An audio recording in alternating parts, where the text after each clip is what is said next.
les uns des autres. Et maintenant, à vos questions. À nos questions. Alors, tu parles de poison pour l'envie.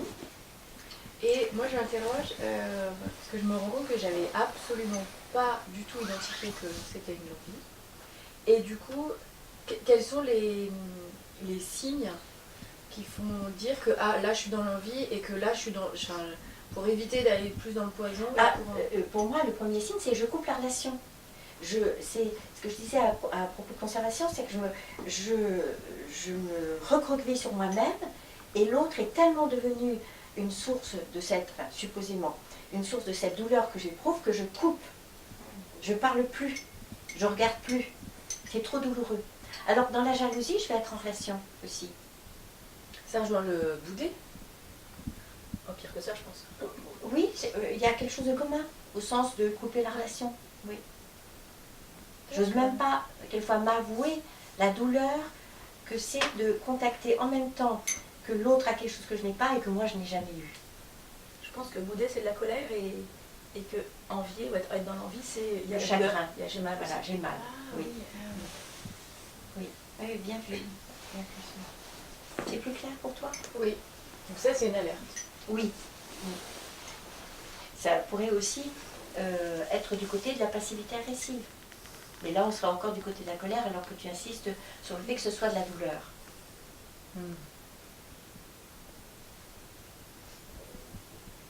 Autre question? Tu parlais de mérite. Oui. En disant que c'est le mot que tu aimes, un mot que tu n'aimes pas du tout. Moi non plus. Et en même temps, hier, à la conférence, là, je réfléchissais à l'utilisation que certains peuvent en faire en se disant, bah, si je ne reçois pas, c'est que je ne mérite pas. Pour pas souffrir de la douleur de ne pas recevoir de cette personne. Ça ne fait que confirmer l'horreur de ce mot. Oui. Et en même temps, je ne sais pas si tu vois l'autre côté qui est un peu moins horrible, j'ai envie de dire. Enfin, je sais pas, c'est l'impression que j'ai. De se dire, ça dépend de moi. Donc, ça fait pas trop mal parce que c'est normal que mais on est toujours dans le déni, la dénégation et donc à l'opposé de la traversée de l'émotion, du partage de l'émotion. Oui. C'est trouver une raison, alors soit je l'applique aux autres, soit je l'applique à moi, pour éviter ça, cette source de carburant pour la vie. Parce que moi, dans un mois, personne qui fait ça, mais attends, du coup, j'ai une question. Soit on est du côté je le vaux bien, soit on est du côté je ne le mérite pas. Bon, de toute façon. L'un comme l'autre, c'est pas top. Non, c'est le contraire de la responsabilité. Ouais. Et du deuil. Et quand tu parles de mérite, ça me fait penser à quelle est la différence entre discipline et effort. Parce que du coup, je fais l'hypothèse que pour sortir de cet engrenage de l'envie, il faut passer dans la discipline. Et quelle différence tu fais entre discipline? Non, c'est pas d'abord la discipline. C'est d'abord cette douleur, c'est d'abord ce chagrin. D'accord. Donc trouver une personne témoin. Oui. La discipline, ça viendra après lorsqu'il s'agira de se remettre en route. Pour le moment, c'est déjà constater cet arrêt sur image, là, qui va se prolonger d'autant plus qu'il n'y aura pas cette aptitude à accueillir ce trou dans l'âme. Et qu'est-ce qui fait que certaines personnes n'ont pas reçu, et qu'est-ce qui fait qu'entre deux individus, les deux n'ont pas reçu, et il y en a une qui va rester bloquée par rapport à cette envie et qui va en vouloir au monde et qui va complètement être immobilisée, alors qu'une autre personne, elle va... le mot vient d'être exprimé, c'est personne témoin. Ah, d'accord. Est-ce que je peux faire cette chose tellement importante de faire une passerelle avec quelqu'un qui va pouvoir entendre cette détresse, cette douleur, sans jugement, sans morale, sans psychologie et sans tout ça. C'est juste accueillir. Est-ce que je peux être validée dans cette expérience? Ah, parce que même si il y a une personne témoin, oui. Même si une personne témoin, mais qui est dans du jugement, de la morale et tout, ça... Ah bah non, une personne témoin, c'est justement au contraire. Ah oui, c'est pas juste parce qu'elle est là, c'est parce qu'elle a cette capacité, elle, après avoir trouvé des personnes témoins, de l'être pour moi, mais dans cette bienveillance-là, dans cette capacité d'écoute active. Et est-ce qu'il y a, une passerelle ou un palier où tu passes d'abord dans la jalousie? Ah non, parce que c'est t'as reçu ou t'as pas reçu.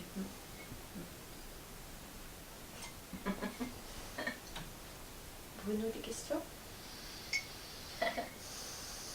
ton cahier. Sérieux. Tu parles t'as parlé de deuil par rapport à la jalousie, la perte et du côté de l'envie, le manque. Est-ce que tu peux nous en dire plus?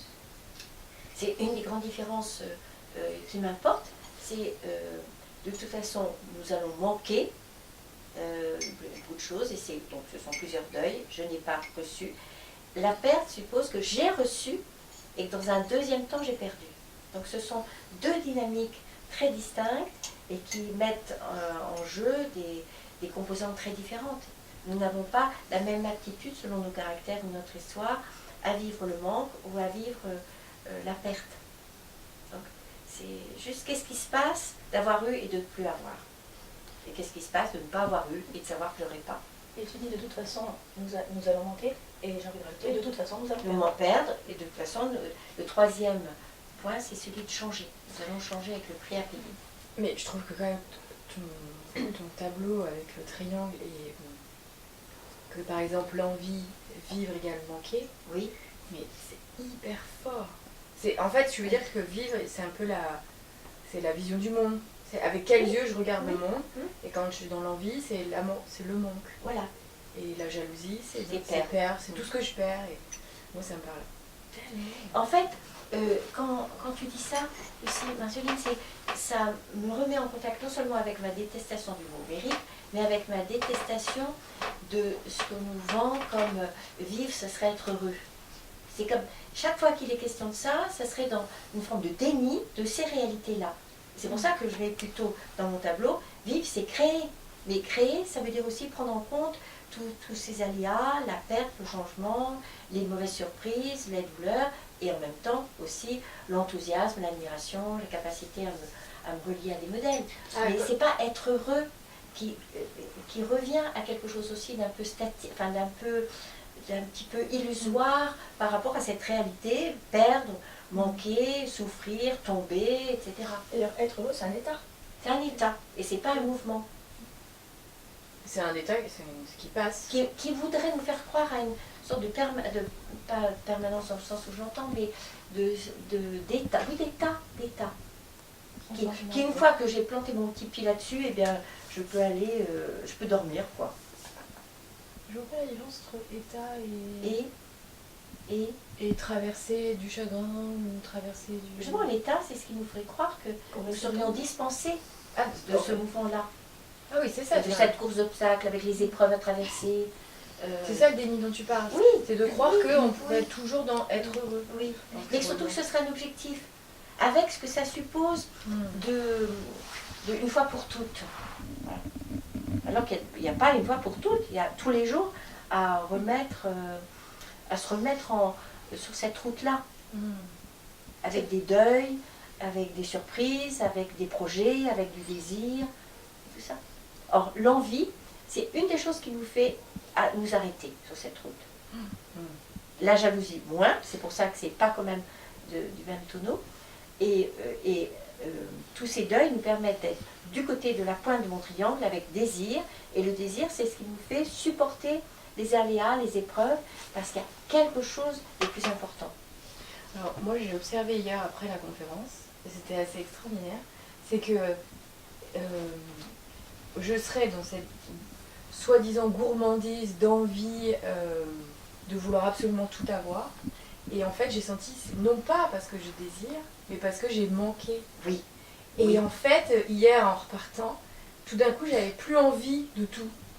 Parce que j'ai entendu à quel endroit était la douleur. Et je me disais, ah bah, voilà, je regardais par exemple le bus passer les appartements et je me dis, ah oui, bah il est beau, mais il appartient à cette personne avec son histoire. Alors que avant la conférence, j'aurais eu envie d'avoir tous les appartements. Comme s'il n'y avait pas d'endroit où je pouvais poser mon tipi, c'était tout, juste pour compenser en fait. Et en fait, là, ce que tu évoques, avec d'autres mots, c'est la dépendance. La dépendance, c'est ma façon d'être liée par manque. L'attachement, c'est ma façon d'être reliée par choix. Et le choix suppose effectivement la capacité à faire des hiérarchies, à comparer et ensuite à renoncer à certaines choses pour mettre toute ma belle énergie sur ce que j'ai choisi, ce que j'ai élu. là. Exactement. Et Au d'où lieu de remplir. exactement, et d'où la difficulté à être dans un cap, un objectif. Et une discipline. Et une on revient à discipline. ça. Enfin, c'était- Et quand je mets être heureux et choix, déjà tout à l'heure, il y a ça qui a monté de discussions qu'on avait pu avoir il y a quelques années. Mais quand tu parles de choix, c'est encore plus fort. Ça peut être aussi un choix d'être heureux avec du chagrin, avec de la souffrance, avec ça. On peut aussi être heureux Pour avec- moi, c'est avec les émotions. c'est l'épiphénomène, c'est ce qui vient après. Pour moi, c'est difficile d'en faire un choix initial. C'est ce qui va venir ou pas, mais grâce à tout ce que j'ai mis en place pour être dans la vie, pour être dans la création, pour être dans transformer, pour être dans grandir. Et pour moi, c'est difficilement compatible grandir et être heureux, comme ça, compact. Ouais. Et du coup, ça me donne envie de te poser la question. Pour toi, à quoi tu reconnais que tu es heureuse? Tu peux faire référence? Oui. Quand tu disais à tes enfants, à quoi vous reconnaissez que vous avez faim quand vous avez Oui. faim? Là, à quoi tu reconnaîtrais que tu Au fait d'habiter ma maison, d'être dans cette permanence-là, et ensuite de pouvoir être dans la mobilisation de cette énergie sur ce que je veux, et plutôt que d'en vouloir absolument continuer à rassembler toutes les pièces du puzzle qui viendraient dans tous les sens. C'est ça. Et toi, si tu te rends compte qu'à un moment donné, tu t'es dans l'envie, qu'est-ce que tu fais entre toi et toi? Ben, je peux constater voilà, là j'ai pas reçu et probablement j'aurai jamais ça. Voilà, et je peux passer à autre chose. Parce que à ce moment-là, je suis devenue pour moi une personne témoin. Et je peux le reconnaître, sans le nier, sans le sublimer, sans faire tout ça, sans le juger non plus. C'est juste quelque chose que je peux vivre comme une expérience à vivre. Et en fait, quand tu posais cette question aussi, Sandrine, c'est retrouver cette disponibilité pour suivre ma route avec toutes les expériences à vivre et sans m'en empêcher sous prétexte de jalousie, d'envie, de honte ou de culpabilité. C'est ça. Ça devient des choses sur la route, mais pas des barrages, pas des obstacles. Ah oui, tu parlais hier à la conférence, envie, il y a et de la culpabilité et de la honte. Oui, de toute façon c'est partout. Ah bon, d'accord. Et ce sont toujours des choses qui font partie de notre vie. Comme la jalousie, comme la tentation de manipuler. Voilà, est-ce que je les vis comme empêchement d'être dans le mouvement de la vie ou est-ce que je les vis sur ma route? Voilà. Mais ça ne va pas m'empêcher d'être dans cette tension dont je parlais aussi au début de la conférence, de la vie. Comme dans la tension d'apprendre encore. Cette tension-là. Autre question? Quand tu parles de dosage, Oui. pas trop de jalousie, pas trop d'envie, et ça fait, c'est en relation avec ce que tu es en train de dire. Oui, c'est ça. Ça existe, mais je ne donne pas à ces expériences la fonction de m'empêcher d'être dans ma vie. Pour grandir, Voilà. Pour faire d'autres expériences.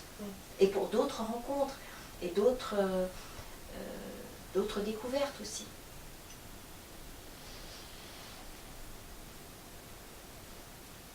Je crois que c'est la première fois que j'entends parler d'envie de cette façon-là. Vraiment, merci. Ça change radicalement la lecture du monde. Vraiment. Et je t'invite vraiment à continuer. Et je vois pour moi aussi, bien sûr, c'est une chose qui revient souvent dans tous nos sujets, c'est la façon dont mes parents m'ont regardé, et en même temps la façon dont ils ont regardé mes frères et sœurs, commence à nous donner à chacun la permission justement de ne pas faire de l'envie, c'est-à-dire à partir de ce que je n'ai pas, de ce que les autres ont et que je n'ai pas. Est-ce que ça me permet d'en faire encore une fois cette expérience à traverser, au lieu d'en faire une bonne excuse pour ne pas aller plus loin, sous prétexte que j'ai pas ce talent, que j'ai pas cette forme d'intelligence, que j'ai pas, voilà. Et qu'est-ce que le regard de mes parents m'autorise ou non à faire? Est-ce que c'est une caractéristique que j'ai et c'est tout, et je peux me réjouir de ce que j'ai par ailleurs, ou est-ce que ça devient quelque chose de rédhibitoire, qui va me laisser dans cette comparaison défavorable? Lui sait, moi je ne sais pas, lui peut et moi je ne peux pas. Est-ce que ça me confirme dans une posture d'handicapé, ou est-ce que ça me permet de l'accueillir comme quelque chose qui fait partie de moi, une facette de moi, ni plus ni moins. Quand tu dis ça, Aliette, quand tu lui, il peut, moi je peux pas. Lui il a, moi j'ai pas. Voilà, du coup je me dis, quelle est l'expérience de cette personne qui a et Oui. qui est jalousée en fait? Oui, c'est ça, oui. Parce que ça fait vivre quelque chose, j'imagine aussi à cette personne-là. Oui. Oui. Qui n'est pas du tout la même chose. Mais... C'est pour ça que je reviens à ce regard des parents. Mm. Est-ce que si le parent a pu accueillir cette différence pour les deux, à ce moment-là, ça coule. Ça permet la fluidité de cette construction narcissique, de cette construction de la rivalité, de cette construction de la compétition et aussi de l'accueil de cette douleur. Mais celui qui est jalousé, du coup, il vit quoi? De la culpabilité? Il peut Ah ben, vivre quoi? Il peut vivre quoi? Il peut vivre. Quels que soient les mots qui vont rendre compte de cette expérience, il peut vivre. Et il peut continuer surtout à être en relation. Au lieu de taire, ou au lieu de ne pas faire, ou au lieu de se condamner. C'est le contraire de la condamnation, c'est ça. Moi, ce qui me donne beaucoup d'énergie, c'est le fait que tu dises le regard que tes parents ont pu avoir sur toi quand tu étais petit. Mais même si, enfin, et souvent, c'est pas le cas. C'est pas accueilli comme tu en parles. Oui.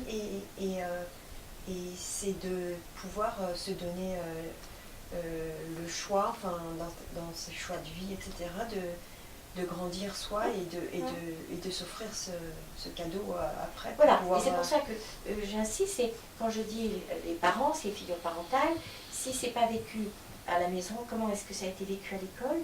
Comment est-ce que nos figures d'éducation et de pédagogie ont pu permettre à la classe aussi de vivre ces différences, les justices et les injustices, et surtout les injustices.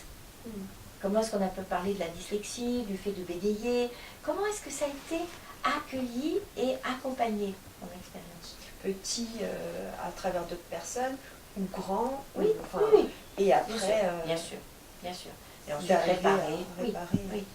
Et c'est bien sûr ce que nous tentons de faire dans les groupes, de cette réparation-là.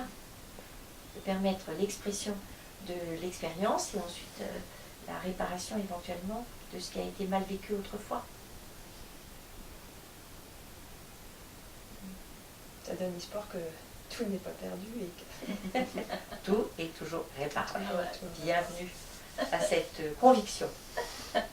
Merci Hélène d'insister parce que je l'avais en tête, je ne voulais pas le dire. Oui, Et je suis contente que tu le redises. J'aime l'entendre. Une dernière question? Non? Une autre, n'est-ce pas? Tu n'oses pas. Merci encore à chacun et rendez-vous pour la prochaine conférence et le prochain débat. Merci, Merci Aliette. beaucoup, Aliette.